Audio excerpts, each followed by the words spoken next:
principalement autour du ventre. Je mangeais à peu près la même chose qu'avant, je bougeais à peu près autant. Pourtant, ça grossissait.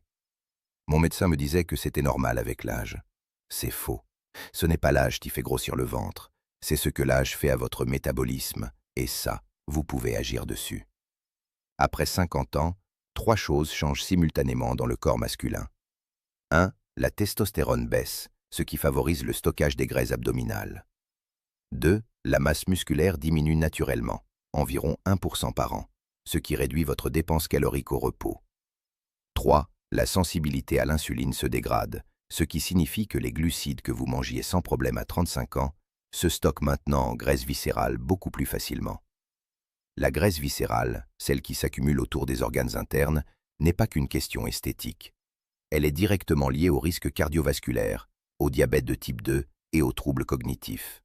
C'est une question de santé. Premier changement, réduisez les glucides raffinés, pas les graisses. Pain blanc, pâte blanche, riz blanc, sucre, ce sont eux qui alimentent le stockage abdominal après 50 ans, pas les graisses. Remplacez par des légumineuses, des légumes, des protéines. Deuxième changement. Augmentez votre apport en protéines à chaque repas. Les protéines préservent la masse musculaire et augmentent la satiété.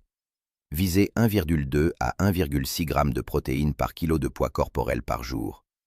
Pour un homme de 80 kg, c'est environ 100 à 130 g par jour, beaucoup plus que ce que la plupart des hommes consomment.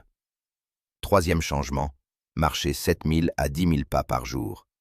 Pas pour brûler des calories, pour réguler l'insuline. C'est le levier le plus sous-estimé et le plus accessible. En 12 semaines avec ces 3 changements, j'avais perdu 7 kilos sans régime et sans salle de sport. Pas magique, mécanique.